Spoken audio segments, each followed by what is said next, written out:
Am I record? All right, we're going to start. We're going to jump right in. I feel like I need to start with a would you rather in true AC Inc. style, but I'm going to not do that.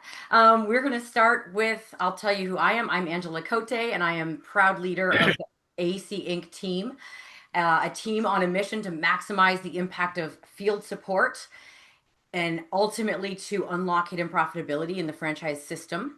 And we're shaking things up today. This is usually a time we have a roundtable, so this is very different.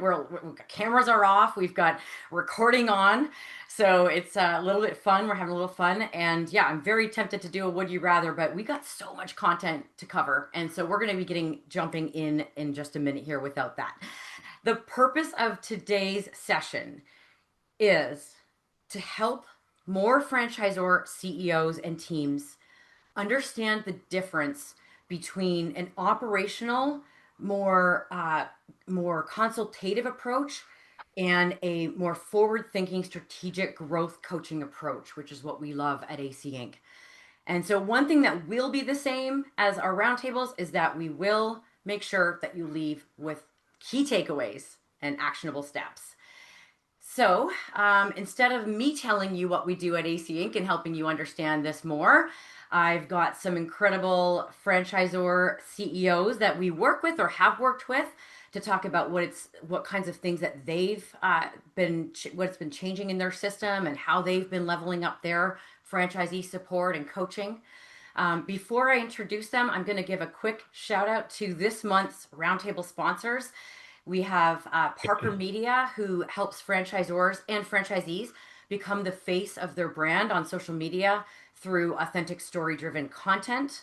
And so reach out to Jess Parker, and that is info@parkermediainc.ca, or you can go find them, Parker Media, online.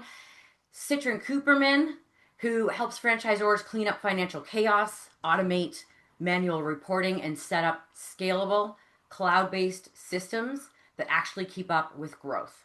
Reach out to Michael Iannuzzi. You can go to Citron Cooperman's website or miannuzzi@citroncooperman.com, and those should be coming up in the chat for you as well.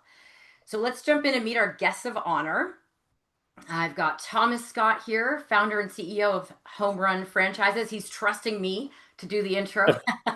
Thomas, you can correct me after if I mess Oh, you're good. anything up. Go ahead. Okay, I'll keep rolling. So Thomas has been in franchising for over 2 decades. This is cool, the vendor side, the franchisor side, and as a franchisee. And he's helped launch and scale multiple brands across the home services space. And today he leads HomeRun Franchises, which has up closets, dryer vents, superheroes, and lighting squad with over 100 franchise locations and a lot of good momentum. And Thomas brings a mix of strategic thinking and practical know-how and I wrote this, not him, in case you're like, well, he said that about himself. Know-how with a passion for building brands that stand out in crowded markets. All right, we got Dan Claps, CEO of Franchise Playbook, which is a franchise incubator and its flagship brand, Voda, Cleaning and Restoration. And so under Dan's leadership, Voda is becoming a dominant player in the restoration space, growing to over 70 locations since they started franchising in mid-2023. Before launching Voda, Dan built and sold a successful franchise lead generation company, giving him a strong foundation in what it takes to grow smart and fast. And his superpower is combining data-driven lead gen with a deep understanding of support that makes franchise systems scalable. So exciting to have Dan here, especially with brand number one, and to watch where you're going with that. And then we've got Rob Flanagan, or otherwise known as, who do you have on your picture again? I'm yapping. Oh, right now it's Huey Lewis Huey Lewis, from okay. Huey Lewis in the News. Yeah, so it's either Rob Flanagan or Huey Lewis in the News. And so Rob and he's the current CEO of HoundsTown USA. And Rob has been in franchising for over 20 years and has a long track record of helping founder-led brands scale with purpose. He's played a big role in the growth of Doc Popcorn, the planet's largest popcorn franchise. How cool is that? Taking it from one location, or being on the team to take it from one location to over 100. And Wagon Wash He helped triple the company's unit count and increased AOV by 30%. And so today, leading HoundsTown USA, one of the fastest growing dog daycare franchises in the US. I'm Angela Cote, founder and CEO of AC Inc. I'm not going to talk about me, but I am going to tell you what we do at AC Inc. Just so as we go into this conversation, when you hear us refer to certain things that, you hear this term for strategic growth coaching or the accelerator, then you'll know what this is all about. It's like a glossary. So, strategic growth coaching, in order for you to understand what this is, I'll just do this review, it's a proven framework that we use at AC Inc. to help franchisors shift from a reactive or consulting approach to a proactive support, proactive coaching approach that drives real franchisee growth. So instead of putting out fires or answering the same questions over and over, we're teaching field coaches and FBCs to take ownership, to teach the franchisees to take ownership of their numbers and follow the systems consistently so that the franchisees go from being operators stuck in their business to being good, growth minded business owners. And so now that I explained the strategic growth coaching framework, I'm going to just break down our main three services. And so one of our services is going in and implementing the strategic growth coaching framework. So that's where we customize the tools and the resources such as local marketing, activity trackers, weekly scorecards that franchisees actually understand, and other tools and resources and templates and systems for coaching. So we go in, bring in that framework, customize it to the brand, and work with the leaders and the field team to get it fully immersed into the brand. That's one thing. Number two, we'll be talking about is our accelerator program, which is our certification program. So our field coach certification, and this teaches not only the emotional and social intelligence skills that are needed to get franchisees to want to listen and be motivated and want to be held accountable, but it also teaches the application of said skills. That's one of the things that sets us apart, is that we can teach leadership and we can teach these things, but we're teaching how do you apply this in franchising. That's what happens in the accelerator program, which is the full certification. And lastly, I'm going to mention the performance group coaching program, which is where we come in and deliver directly to franchisees, group of about 6 franchisees. And they go through a curriculum starting with like, where are you at now? Where are you trying to get to? And what needs to happen to get there? They do self-analysis. They build out their own local marketing plan.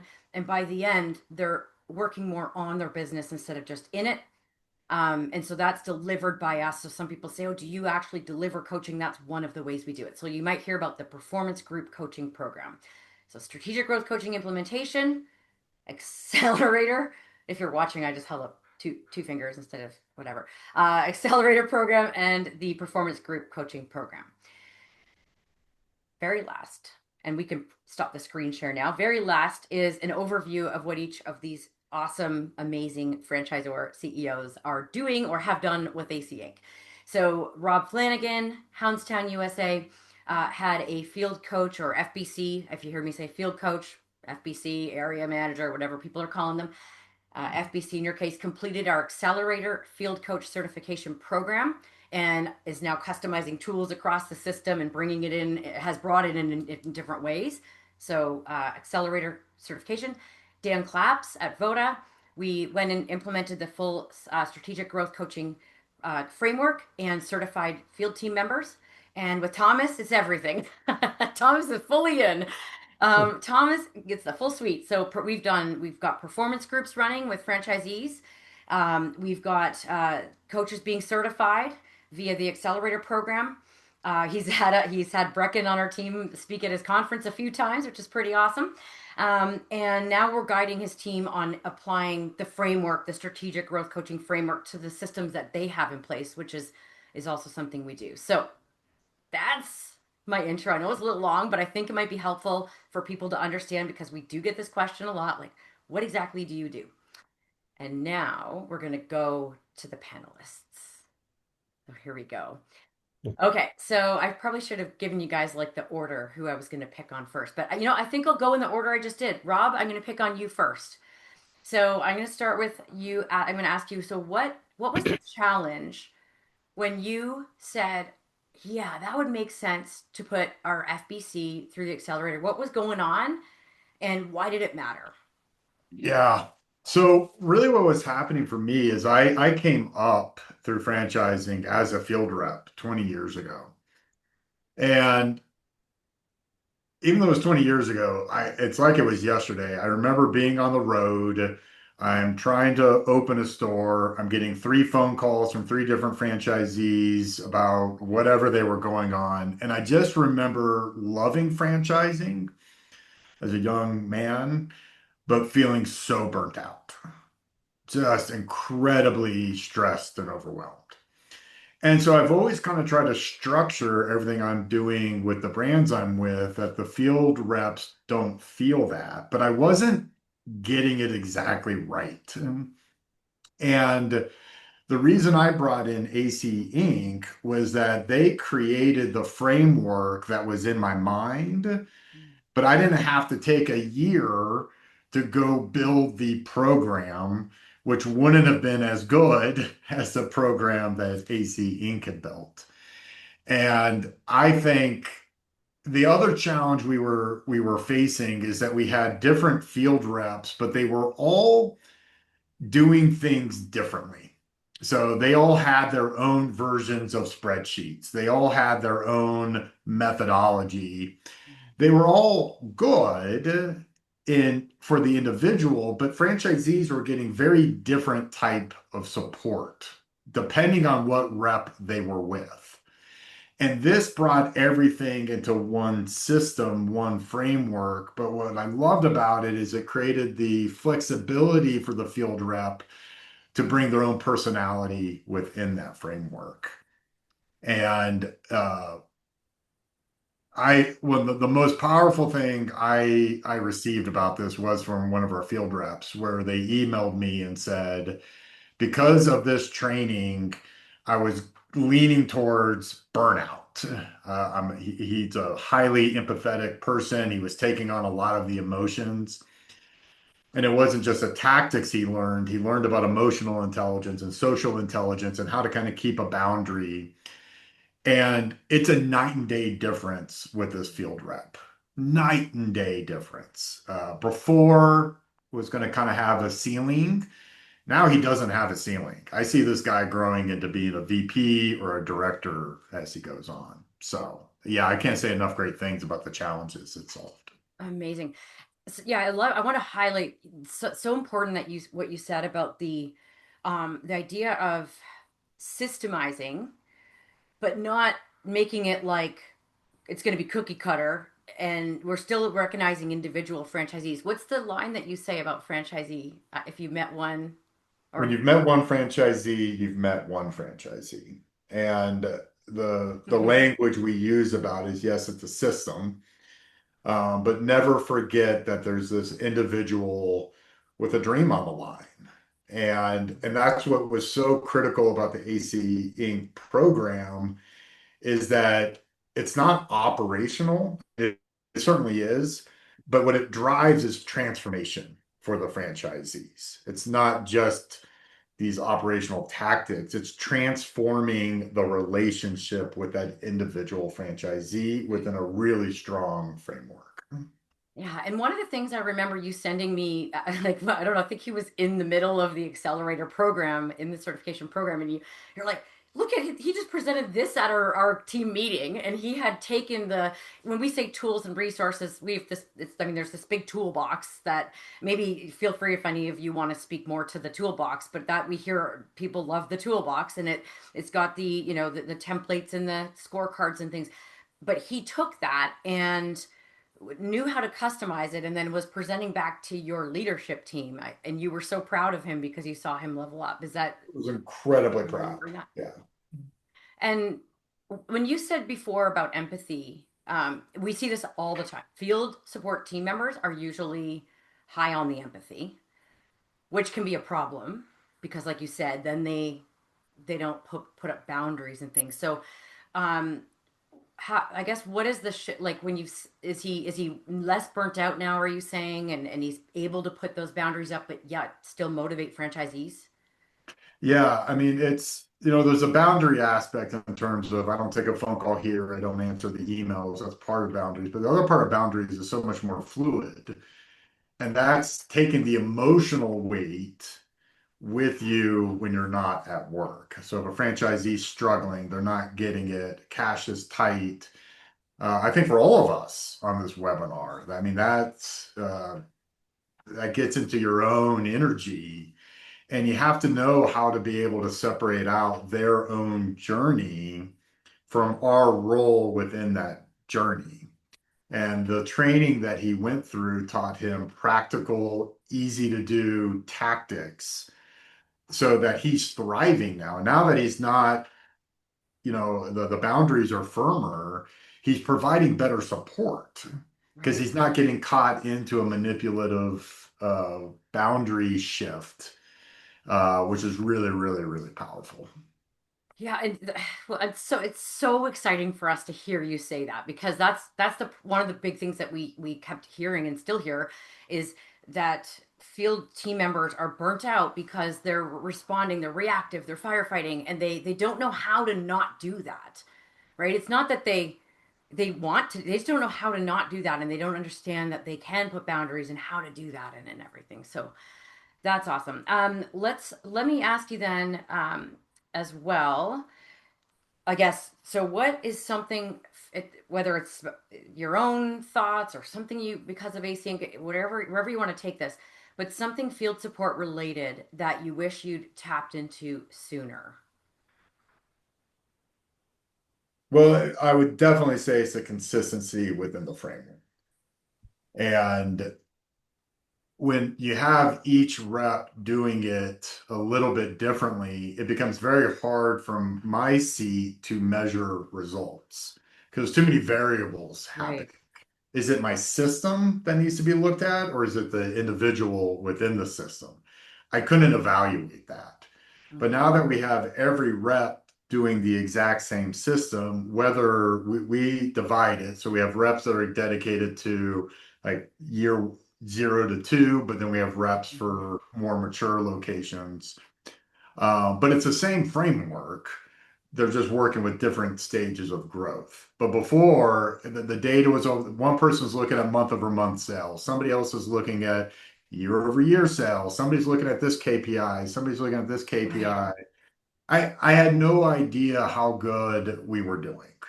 Right. Not zero.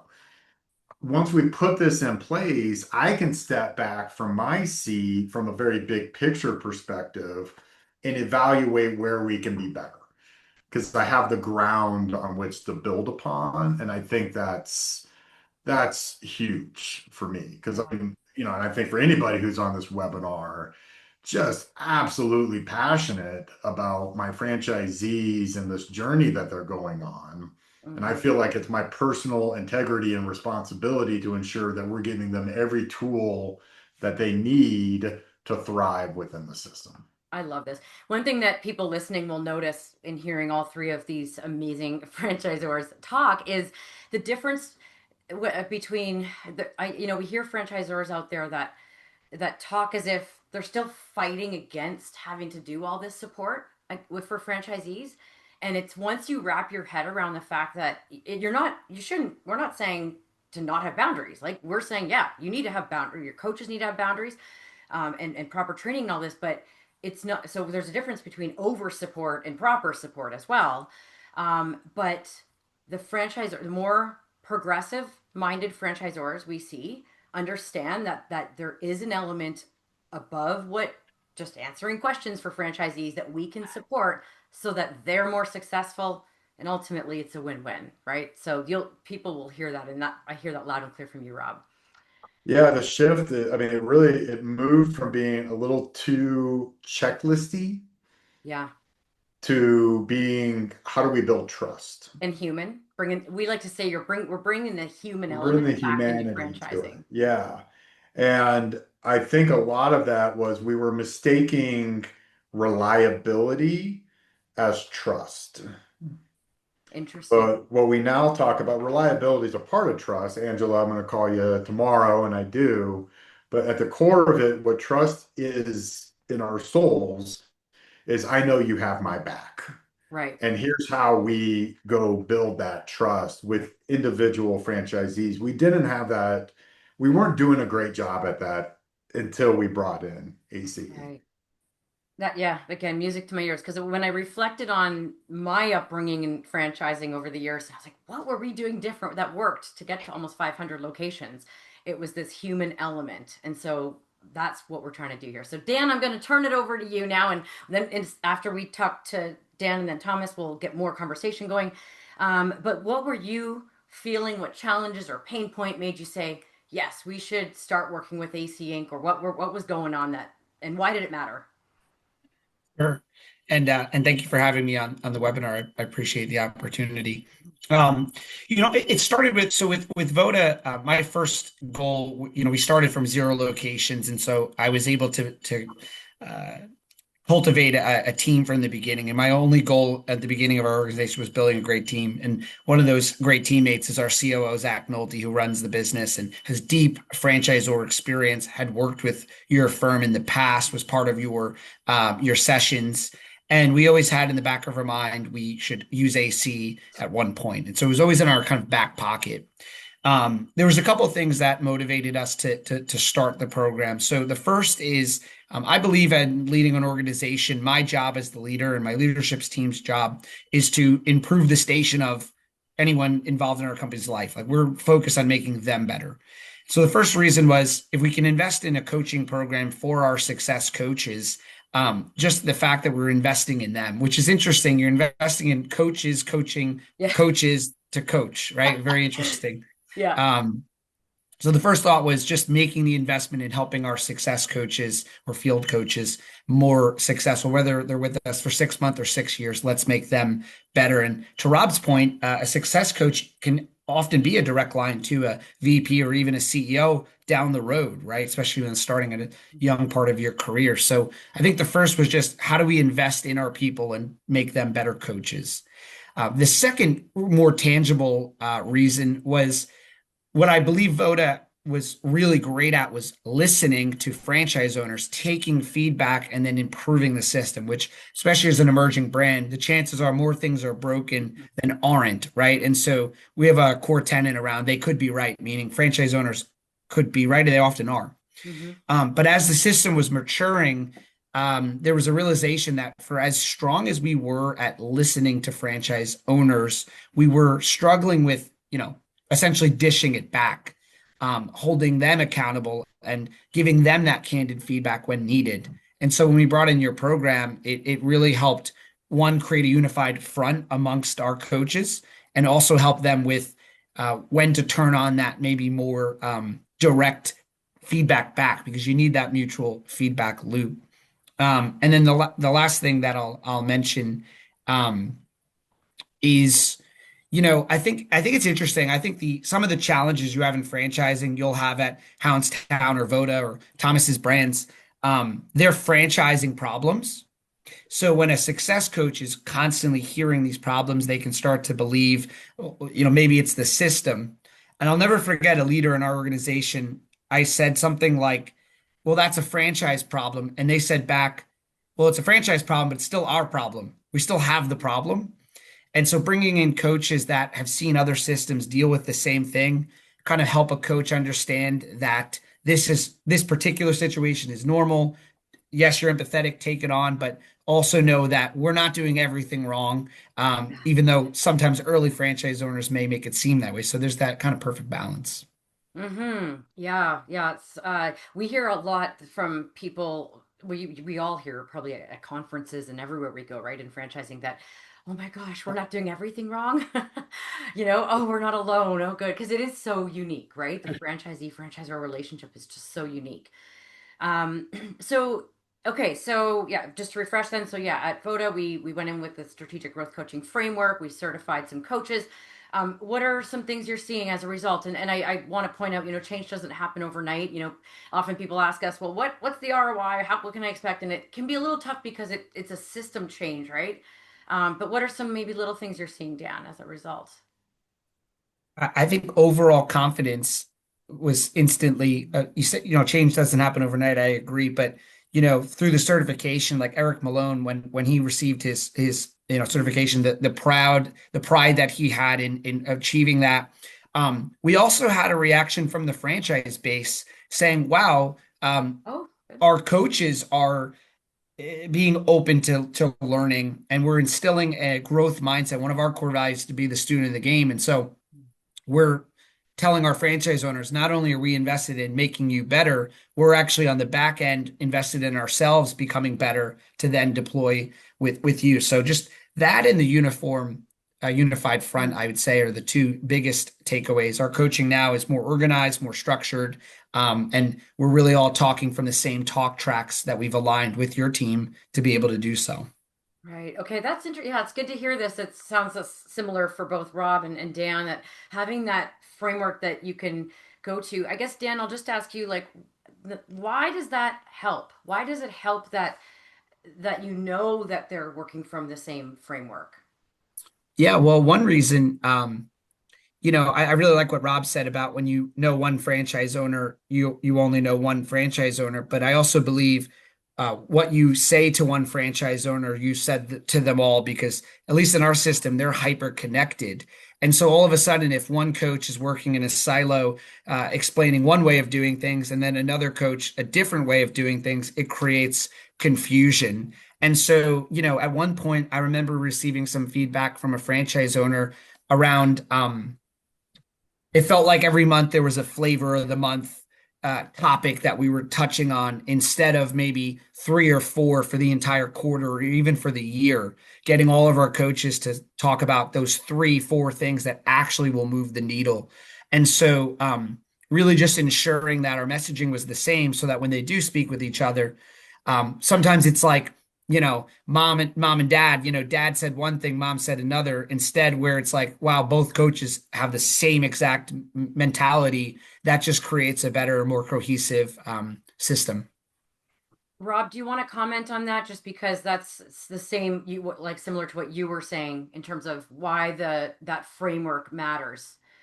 Yeah, and it's completely agree with Dan. It was the ground for us to build upon, but I didn't have that ground. I had a lot of different things happening, Yeah. and and for and I think another part of it was like how quickly we were able to put in the program, and because we were growing pretty quick at the time. Hmm. Could I have done it myself?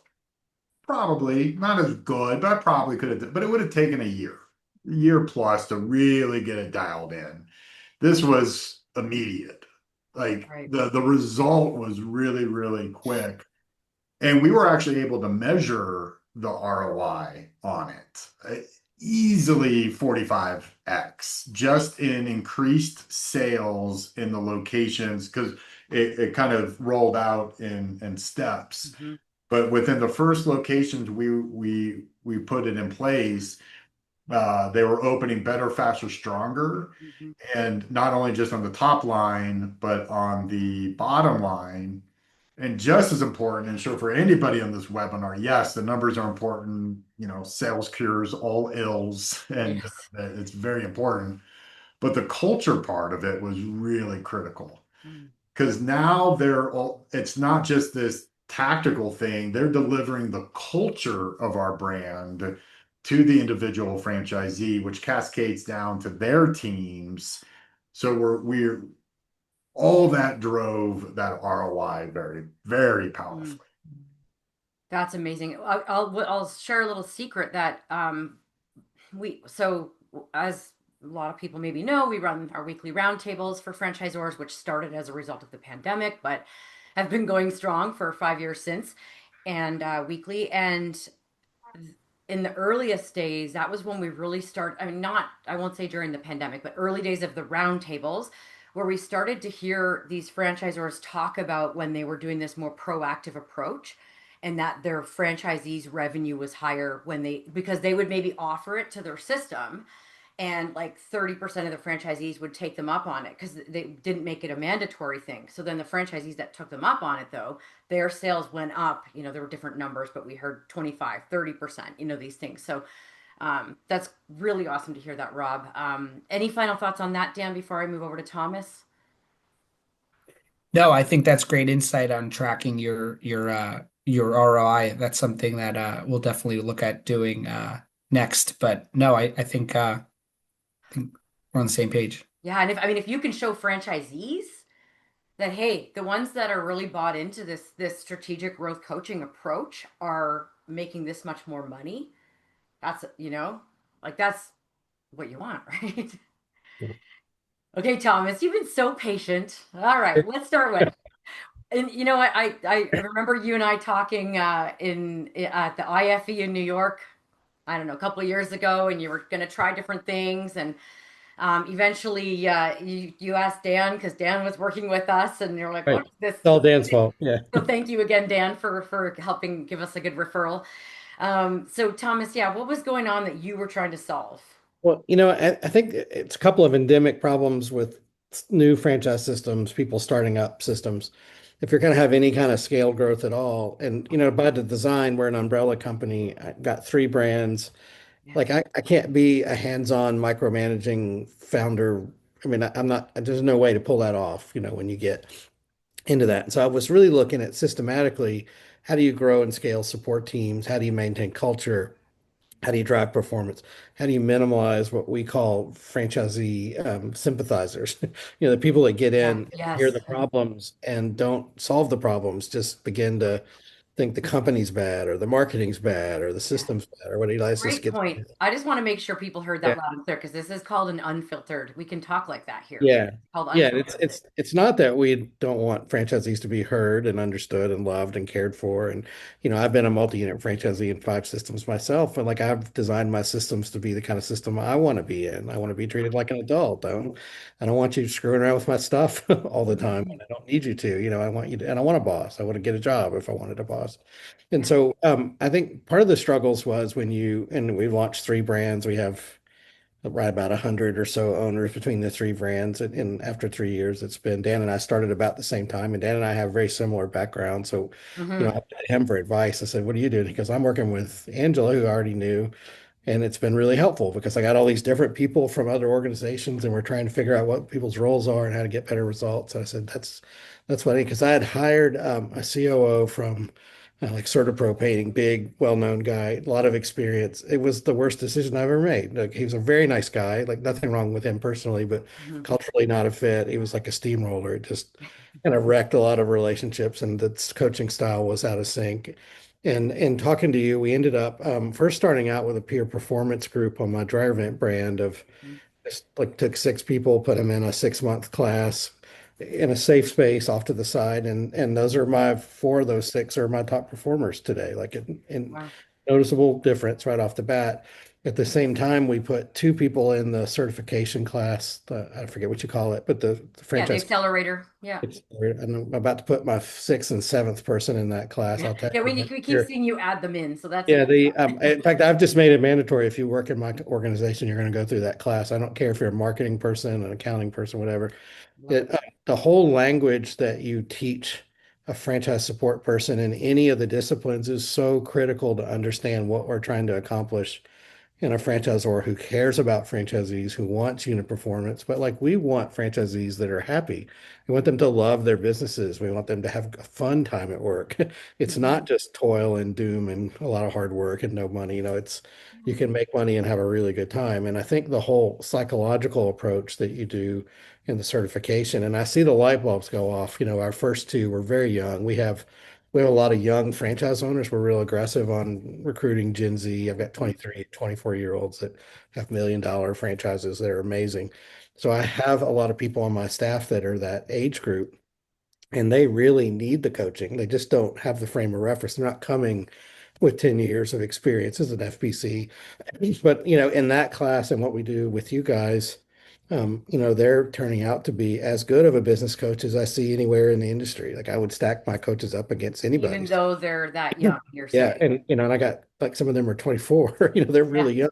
Well, that But was me back in the day, yeah, and yeah, I yeah. would have needed this. Same. And you know, and I have kids. I'm a generational franchisor. My kids are franchise executives. Same thing. Yeah. That's important to me. It's one of the reasons we wanted to work with you.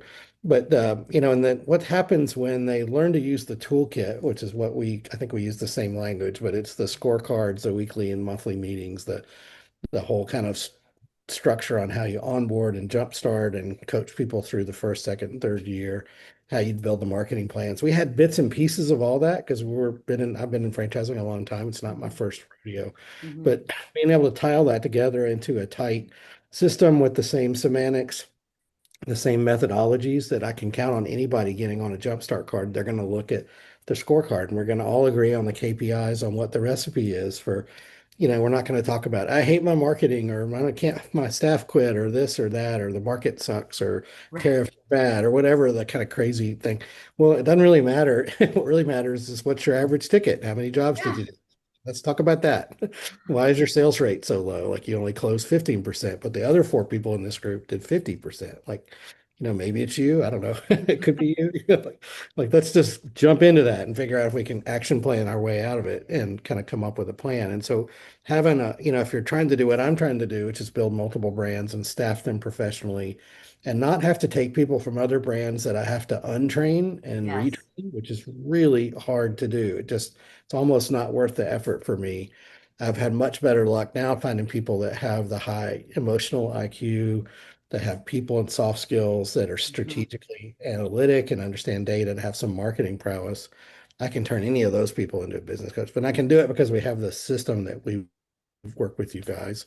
We also I use Brecken for some professional coaching at the executive level, which is so I don't kind of complain to my daughters too much who work here Yeah. because otherwise You just pay Brecken so you can complain to him. yeah, Brecken on my just team. pay him. He's a good sport. He But loves you it. know, most important, this is kind of the idea I got from Dan was using somebody like a Brecken to coach up the staff. So not just the certification program, but okay, now you've been through the class, you're certified. Let me look at your jumpstart meetings or your performance group coaching. And we use Read AI and we record everyone and it breaks it into all kind of really cool stuff. And we archive all of the support structure for the whole journey of a franchisee. So Brecken will give them feedback and coach them. Okay, you three, Yeah. this was really good. Here's what you did was good. Here's, you know, some areas where it maybe wasn't as good. And here's some things to try next time. And I've just seen, I mean, I have a 56% same store sales growth on up closets and about 35 on driving at superheroes. And a big part of that is just the way we're coaching people. We're not just listening to their problems, we're pushing them to be accountable. We're trying to honestly coach and not Mhm. consult Love it. and be their friend and be nice and be very soft skills. We have better relationships now, but also I have people understanding, okay, well, I can see why the decision I made hurt my business last month. I can see it. We're all looking at the data and it's very clear. There's no emotion around They're it. not And blaming you. not blaming us, and that's so hard to get to do as a friend. Because if you don't learn to solve those problems as a franchisor, you're going to really struggle. And it's ironically fairly straightforward. And I think that's one of the things that you've done in our industry that's really amazing, is there really there aren't a lot of people trying to solve that problem. You know, FBCs are the unsung heroes in our brand. It's by far the hardest job. I mean, that's the reason they get burned out. It Right. cannot be fun. Like you know, I've got a really thick skin and I can kind of do that. I have Jedi mind tricks I can use with franchisees, but the average person can't. You know, like it takes a lot of, it's a really amazing skill. I mean, any of my franchise guys here could go work in any franchise brand. I don't want anybody to steal them, but they could, you know, like they have the skills to pull it off. It's been an amazing experience for us. I don't know why you wouldn't do something along those lines. Also, it's not very expensive. It's just, you know, dollar for dollar compared to the ROI, everything I do with you guys is less than one full-time staff position. So it's, you know, it's not pretty high return for us on the franchisor level. Thank you. Thank you, Thomas. Jump in, Dan. Yeah, now It's the we can sort of Canadian, open yes, this up a little. Yeah, it's sorry. because it's the Canadian dollar thing. I think we, There you go. We'll just keep charging Canadian dollars, right? Dan?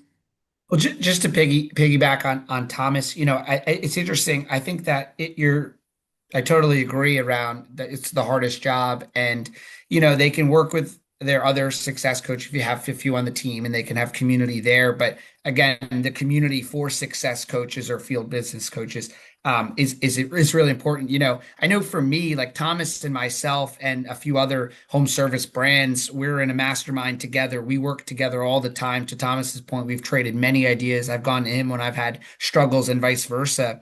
And I think that your platform gives our coaches that as well, because perhaps they don't want to bring it to the leadership team. They want to bring it, but somewhere external, to my point around seeing that these issues are not only a Voda issue, they're actually potentially a franchise issue, and more importantly, not a franchisor issue.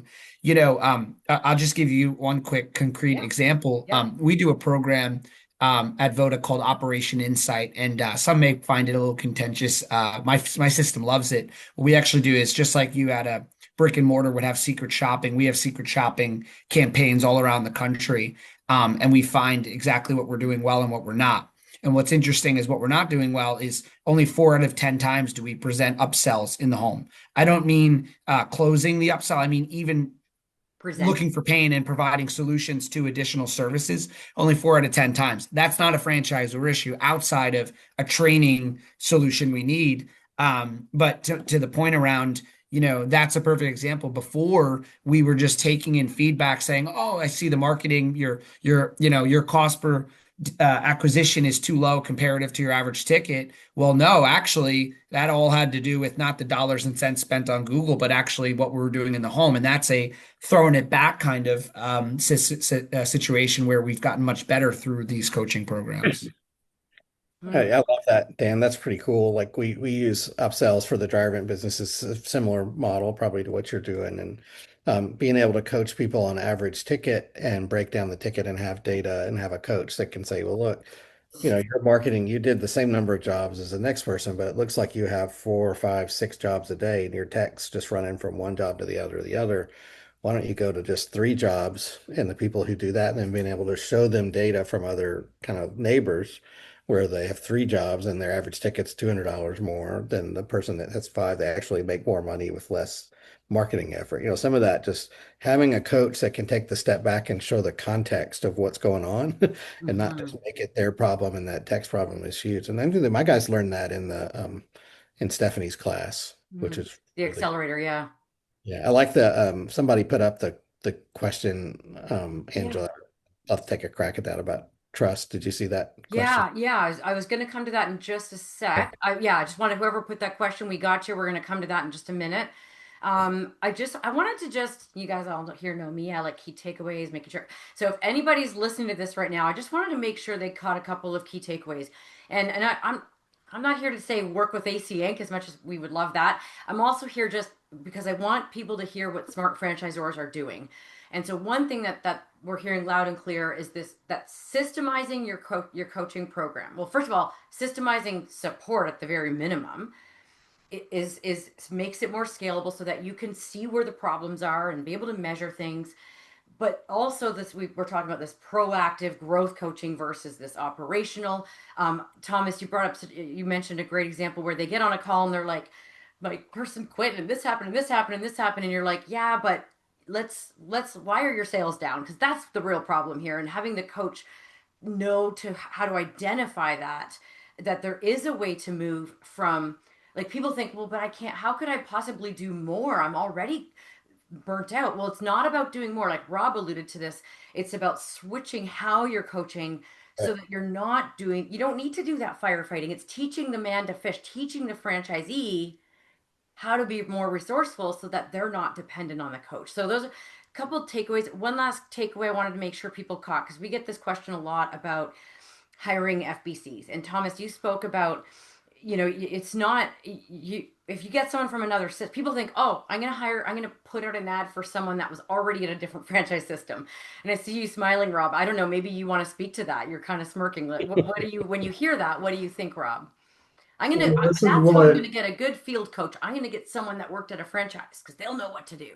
Well, I think a lot of times what happens, and it depends on your stage of growth, but a lot of times what can also happen is you have your corporate stores. And so you have team members that know the inside of the business backwards and forwards Yeah. better than anybody else, but they don't understand the franchising world. Yeah. But this framework has helped us actually lean into that resource. It's not a guarantee, Mm-hmm. but now we can lean into the corporate stores as a labor pool because now we have the training system to evaluate them much more effectively. Right. And I do the same thing that Thomas does, and maybe Dan does this, but anybody that comes in, whether you're from another brand or not, you will have to go through this program because this is how we do it. Right. So the answer, so that's perfect because people ask, you know, and they often do move somebody from their corporate locations or company owned locations, but then they're like, but they're just focused on the operations. But like Rob said, well, that's and like Thomas, you said, I can if they start with the right DNA, right? You first go, wait, we've got this person that works for our company owned location and they've got some level of empathy. They know they're a good communicator. You know, we're sort of seeing some of the DNA. Let's just amplify that by getting them some coaching. Now they've got the operations and they've got the coaching side of the business. So we often say like look there or don't even look in franchising. Just look for somebody that has the right DNA to start because they can learn if they understand people. They'll understand franchising quicker than the average person. So, Dan, did you want Yeah, to add like, anything to well, that? I Oh, just want yeah. to say this, because Yeah. we put our openers, so we have team members, all they do is help open stores, Right. So but we put like them field through trainers or NACE opening training, trainers. and they reached out to me, and everybody's going to laugh at this, but the opener, very young, very new to franchising, I was on a call with them and said, "Oh, I can't just tell the franchisee what to do." Right. Like, no, that's the opposite of how to approach the situation. And sure, we had said it, but there's just something when they hear it from somebody else Hmm. that it just carries a different, more powerful weight than it's just me chirping about the same thing every week. That's definitely part of it too, right? Okay, so let's and I'm still gonna go to that question. I guess does anybody have any other examples or stories before we move to the question? I just would say the way we think about the certification program is that's almost onboarding for anybody you bring on your team. Like for us, it's that, we had a franchise admin. He was the very first person we put in that class, young guy. We were probably going to let him go. Like it was a little rocky. We had him in right guy, wrong role. He didn't have the skills he needed, but had a lot of the raw DNA. And the class like straightened him out. Like Stephanie, You're like, right. now he's like one of my most productive guys. He's kind of coming up with amazing stuff. And it just, like I gotta remember, like your expertise as a leader, a founder, or a CEO might not be developing your talent at that level. It's such a peculiar specialty set of skills that you have to teach unless you do it all day. And Stephanie's amazing at that. Like, I don't know why anybody wouldn't put people through that class. If the ROI is so ridiculously large for what it costs. It's just not very expensive. Sounds like we should increase the price. No, don't do Just kidding. No, Quick, everybody on this, if well, you're on the webinar right now, sign up now and before we increase the price. Just kidding. that. It's but a good just one. real quick, I'm going to mirror what Thomas said. There's a franchisee part, but we have a saying here at HoundsTown, you're a townie for life. That's for our team. Mhm. We want every team member here at their retirement ceremony to look back at their career and say, Houndstown was the best place I worked. Mm, This program drives that. wow. So the folks we've put through this coaching skill well beyond franchising. Hmm. It's a skill set that has 10x multiplied this individual's career opportunities. I hope it's with Houndstown forever, but I'm realistic. He may move on. But to know that Hmm. I was part of that is really powerful. And he also shared it helped his marriage. Wow. So he was like, I kind of use these communication skills within my marriage. I have a better marriage because of this. So now I'm signing up. Yeah. Or they're like So marriage KPIs, I need some marriage counseling. Yeah, there's a scorecard. scorecard for marriages. Yeah, I Don't need. put a scorecard in your Yeah. marriage, but He said, she said, I can just see it. yeah, don't do that. Yeah. So it's just incredibly powerful. I can't speak Thank highly you. enough of the program. Thank you. We have that a lot of people have said that to us, how it's changed their lives. And almost I shouldn't say this, but it might turn people off. but I'm gonna almost every cohort by the end, because the accelerator is in cohorts of 10, and that can be mixed brands together or bigger brands we've had where the full company, all their coaches go together. They almost always get emotional on the last day, Mm. which is like, and Stephanie didn't expect that when she ran the first one. And she came off, and they were supposed to be on for about an hour, and they ended up on for like 4 hours or so. Maybe I'm exaggerating, but she came to our next call, like she was still kind of like trying to get regroup. She's like, I don't know what just happened. Like it was that powerful. And so we were like, this is probably a good thing. Um, okay, so we've got just about 10 minutes left, or just under that. Um, we've got this question in the Q&A. Oh, we've got a couple of them. Oh, somebody's just giving us some props. Okay, I'm new to running webinars, so let's see, I'm going to answer. I think I just Okay, so trust is hard to build, easy to lose.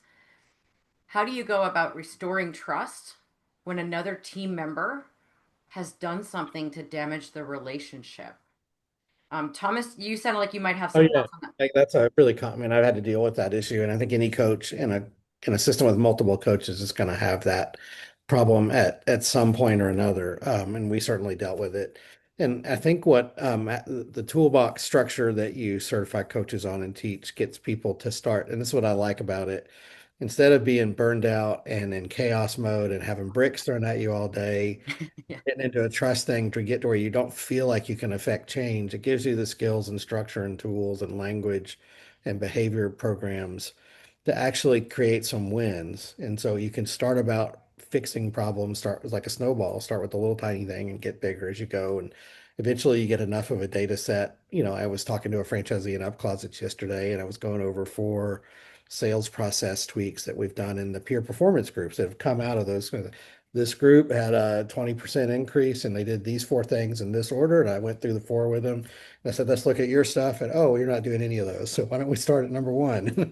Go back. But like, you know, trust, you drive sales and you improve their financial performance, you improve their relationship.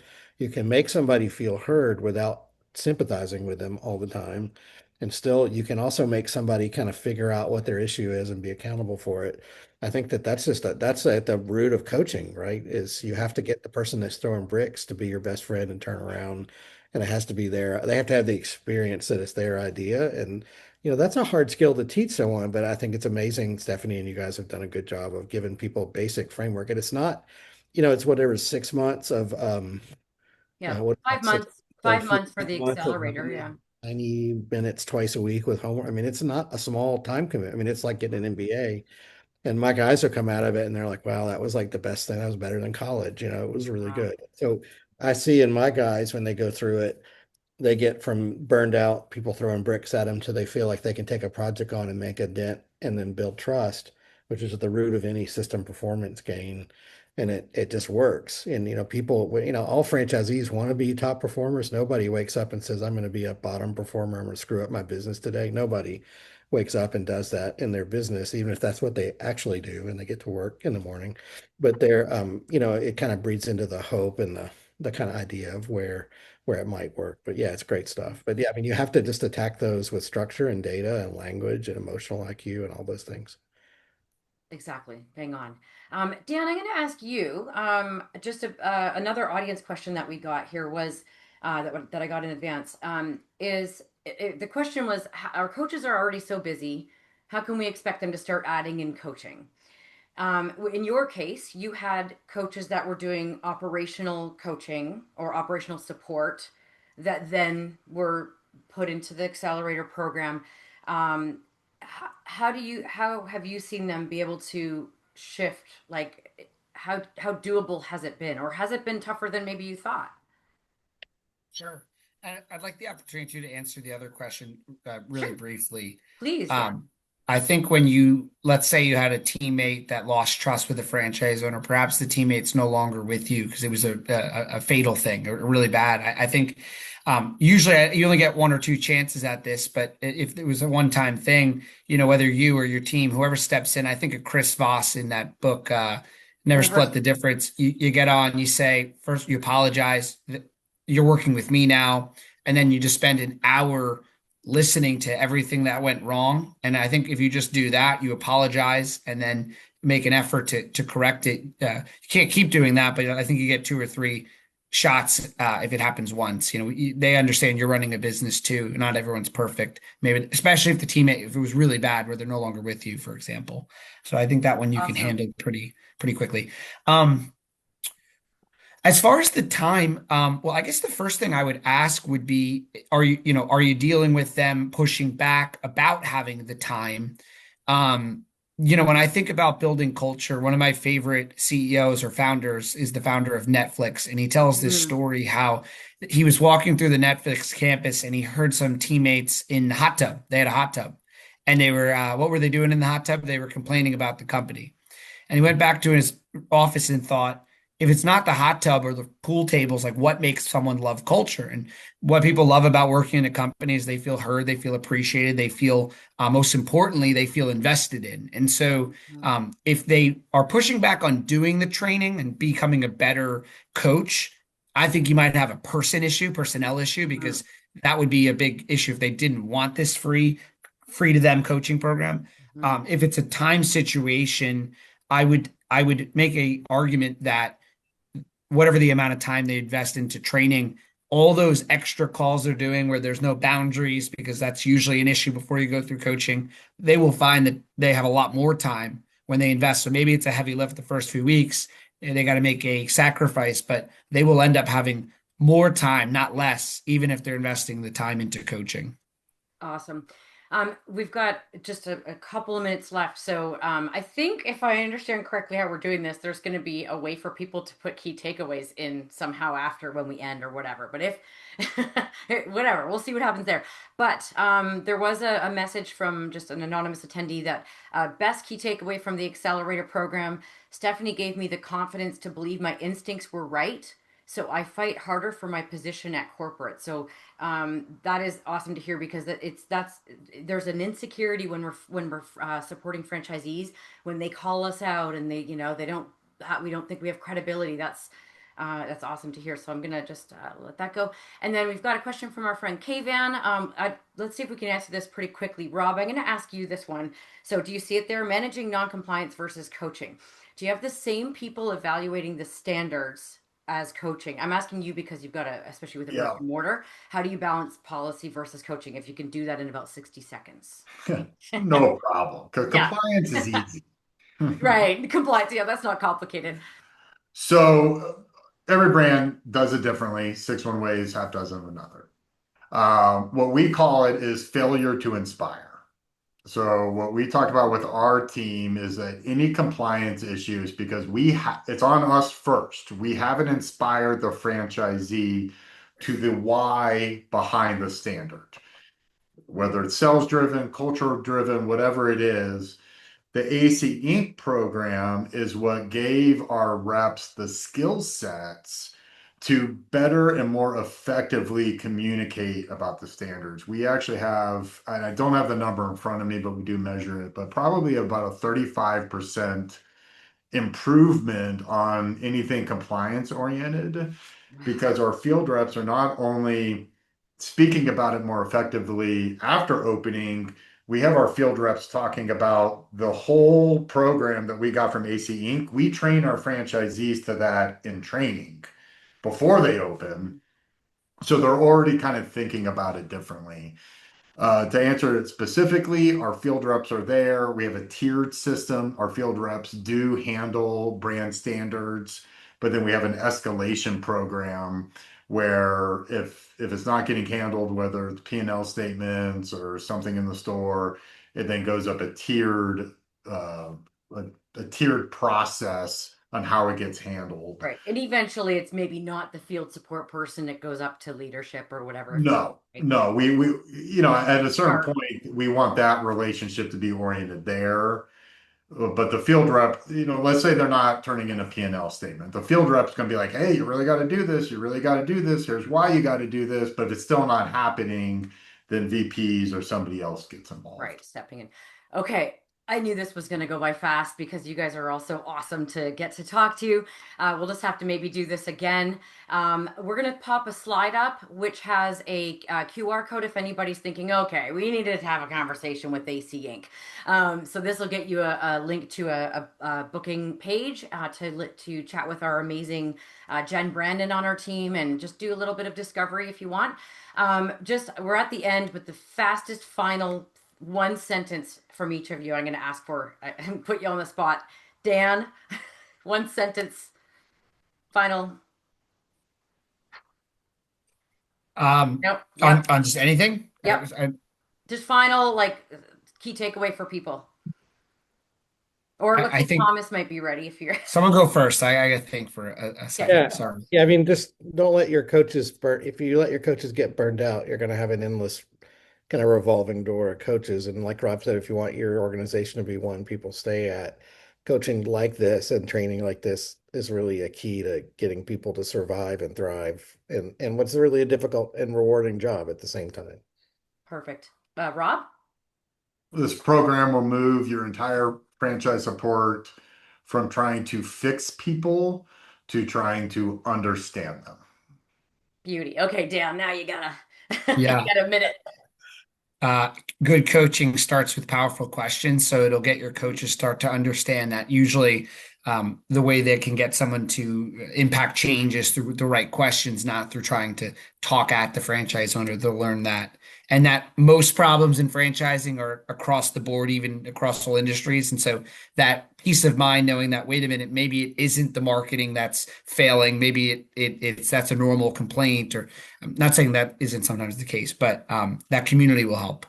Amazing. Okay, well, a sincere thank you to you three. I can't thank you enough for how your time and your wisdom, and then your sharing of what you've been doing at your businesses, and more importantly, big shout out to the three of you for being so progressive, recognizing the importance of truly helping franchisees.